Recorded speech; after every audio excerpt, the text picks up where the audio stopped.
Welcome to the 700 Club, a huge triumph for President Trump. He's crushed it with the appointment of his 150th federal judge. What does this historic milestone mean, and how will it have lasting impact on our nation long after the president leaves office? CBN's White House correspondent Ben Kennedy gives us the explanation.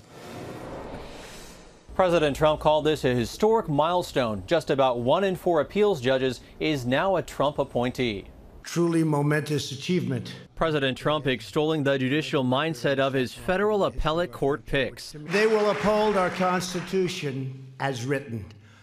These distinguished men and women are some of the most gifted scholars, respected jurists, and finest legal minds ever placed on the federal bench. Of the 179 positions on the circuit court, 43 are occupied by the president's nominees.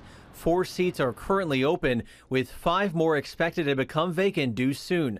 In comparison, President Obama nominated 55 circuit judges during his entire 8 years in office.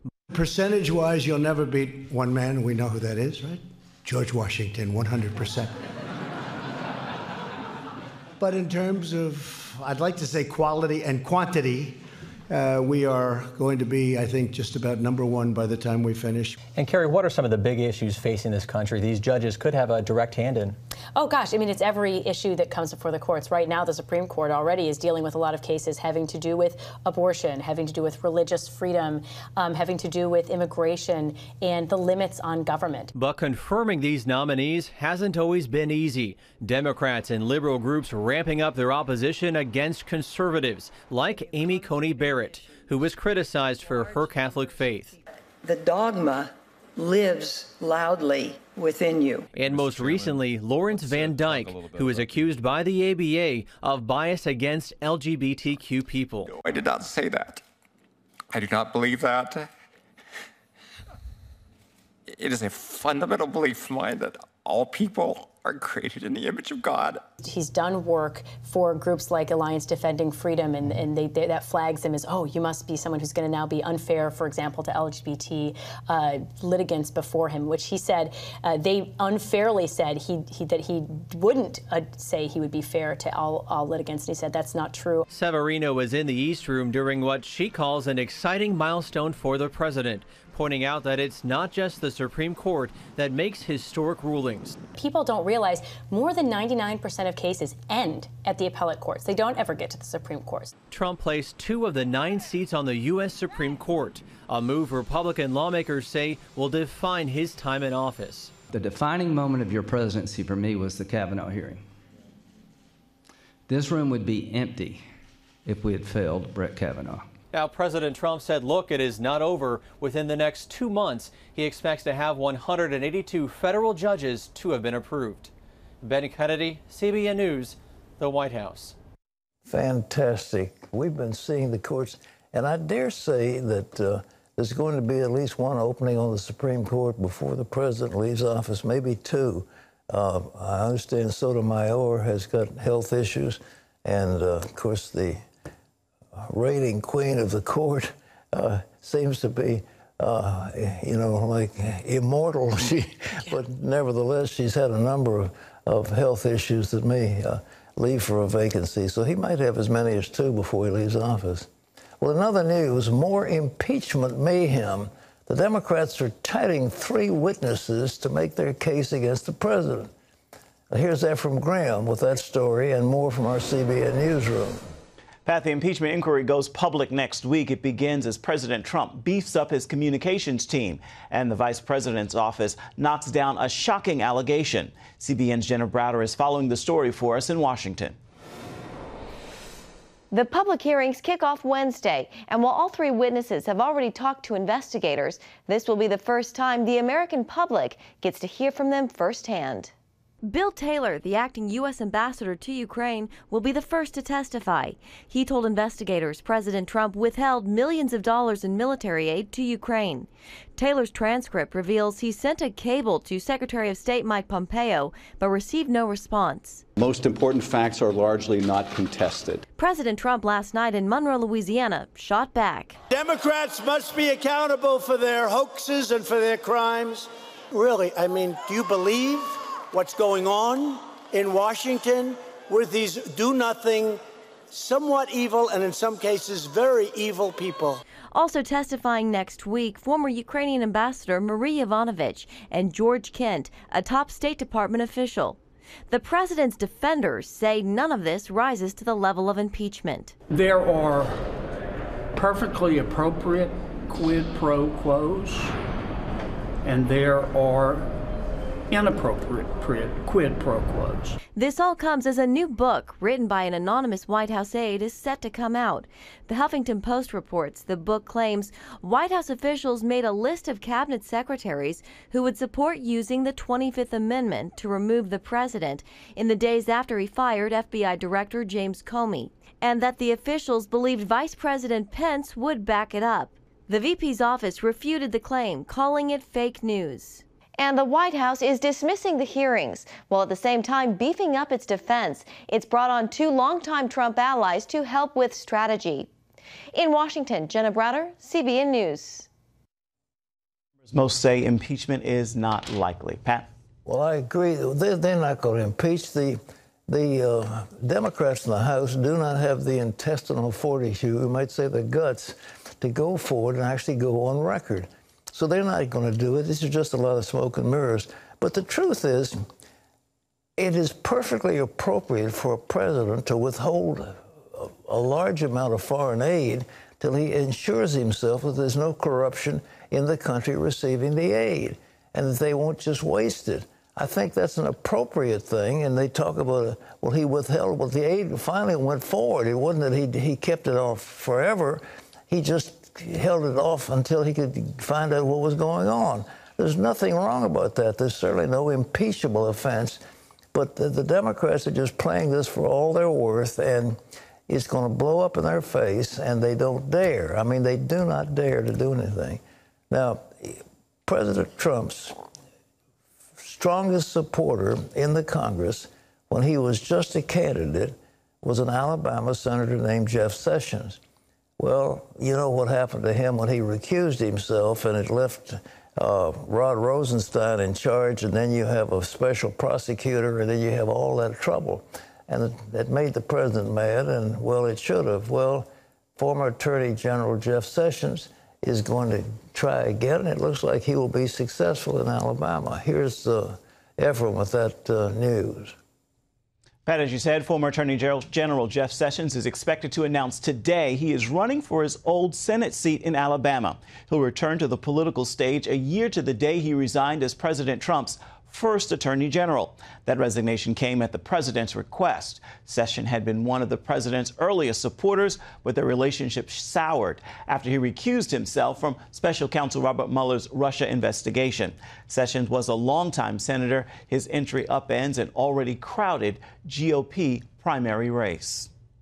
YouTube pulled a video of a prominent doctor questioning modern medical views on transgender lifestyles, calling it hate speech. In 2017, the video, Dr. Michelle Cretella, executive director of the American College of Pediatricians, discussed transgenderism as a mental health issue.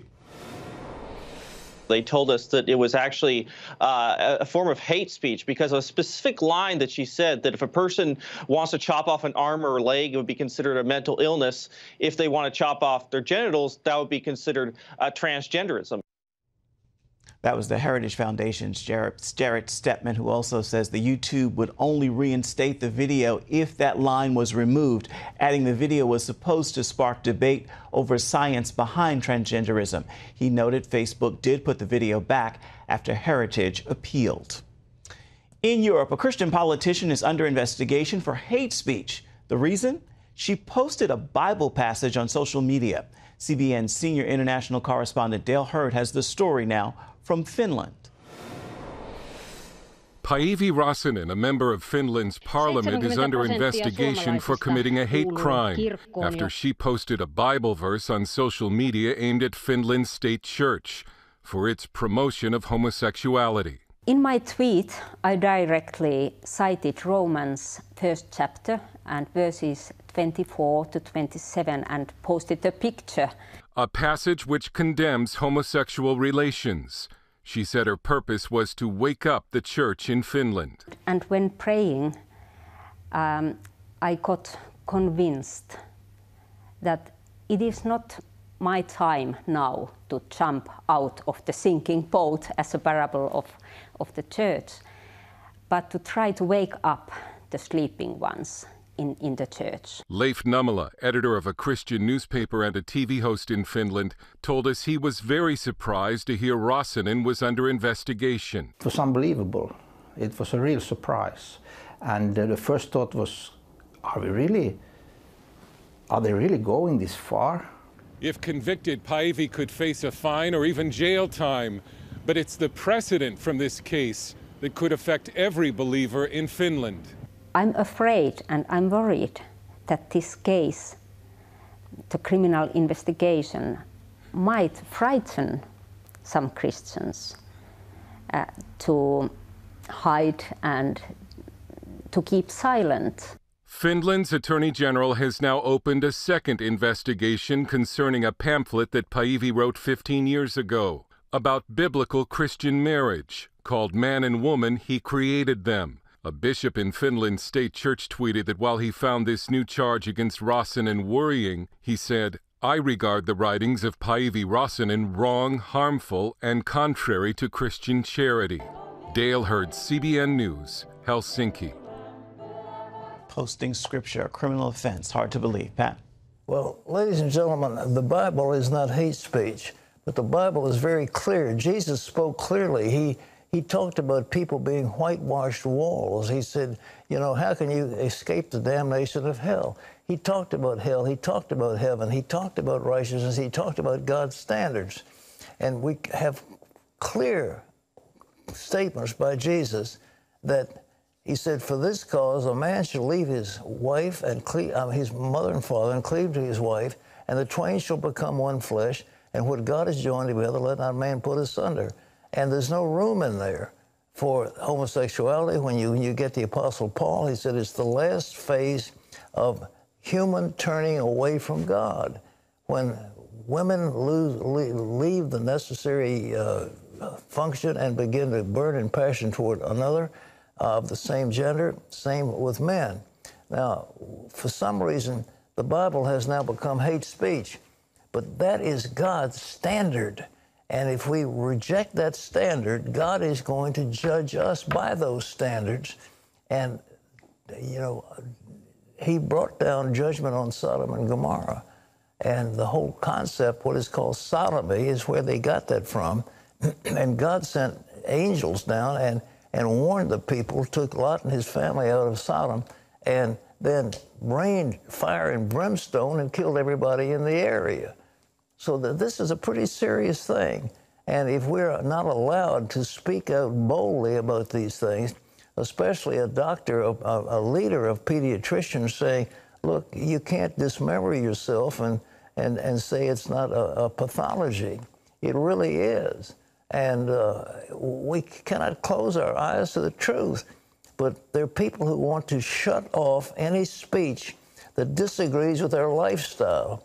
And Christians need to stand up about that in the strongest possible way to say we believe the Bible is the Word of God, and this is the standard whereby Christians should live. And if you don't like it, well, you go ahead and do your thing. But it's not hateful for us to say we believe this is the standard that God has set up for Christians in this world. Well, it's shocking, but it is not amazing that 40, 50 years ago, this lifestyle was condemned as abhorrent, and now it's reversed. So if you don't embrace this lifestyle, you are there a hate monger. It's just terrible to even contemplate. Well, and then the Quran can easily be read with any offense that's in it, and no one should say anything because that also is hate mongering. Yeah, that's right. Well, there's no sense well, to it. You can't speak ill against anybody, even if they want to kill you. But anyhow, we've got to be free, ladies and gentlemen. That's what the First Amendment's all about, freedom of speech.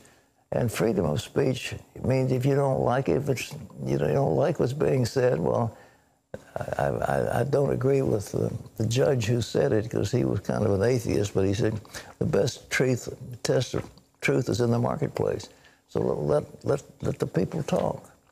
Well, baby, it's cold outside. They want to ban that song, by the way. Can't control that much. That's sexist, but anyhow, Ephraim has more on the winter. Pat, a winter storm is moving into the Northeast today. It snowed yesterday in Wisconsin and Minnesota, causing accidents on the freeways. Well, now parts of that system will meet up with cold air coming down from Canada, bringing up to 6 inches of snow to the Northeast tonight and tomorrow. After that, super low temperatures up and down the East Coast. Weather Bell meteorologist Joe Bastardi tells CBN News it could set a record for this time of year. The fact of the matter is this: we do have major cold air on the weather charts for the month of November. November may turn out to be a top 5 cold November for the United States as a whole since 50 years ago. That's how much cold air is coming. And brace yourself for more cold into the weekend. Pat? Well, I'm happy to tell you, folks, here in Tidewater, it's benign. It's the garden spot of the world. And it is supposed to get colder tomorrow. Let me just be honest. I'm trying to advertise our home. Okay.